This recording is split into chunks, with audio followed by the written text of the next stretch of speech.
I was working as a rental agent in a apartment complex, series of buildings, in Hempstead, Long Island.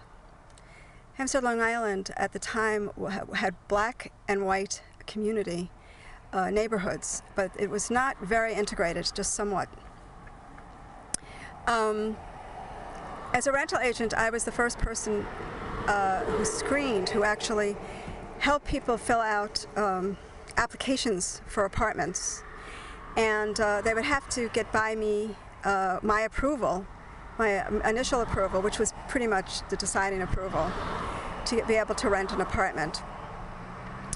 I was about 3 months into the job when the office manager came to me saying that she'd gotten instructions from the executive secretary, who got instructions we always knew from the boss, the owner of the buildings, to have a quota of who could get in and who could not get in.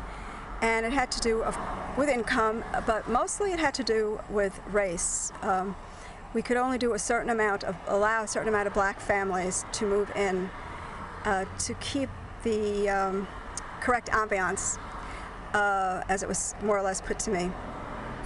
Well, I knew I couldn't do it, but I really needed the job.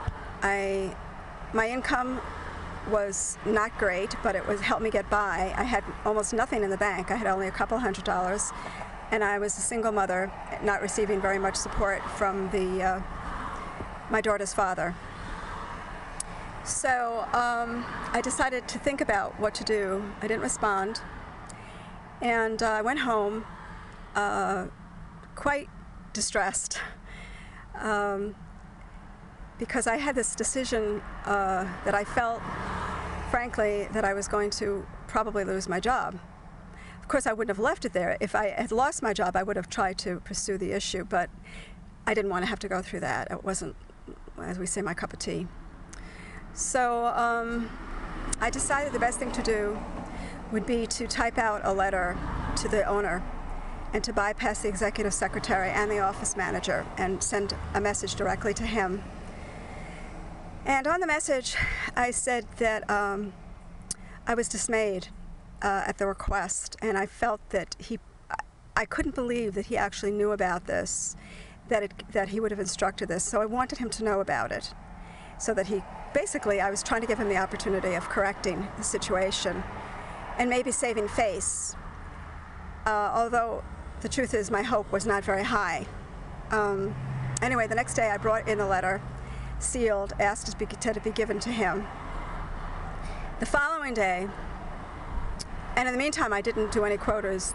People weren't over my shoulder, so they didn't know what I actually did or didn't do or who came in. I was pretty much the person who saw the visitors and the people applying for apartments. The following day, which is 2 days after I had been given those instructions,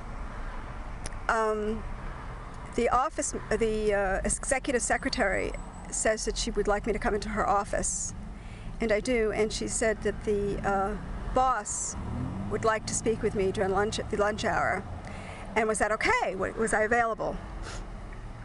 So I was available, of course, and we met, and I was in the hour in between waiting for lunch hour. I was very nervous, but once I was face-to-face with him, I became very calm.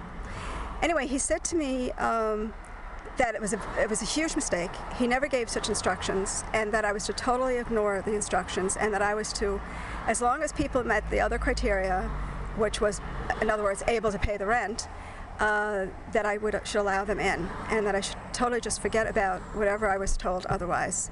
And was everything okay? Were we fine? And all of that. And I said, everything was fine. I was very happy about it.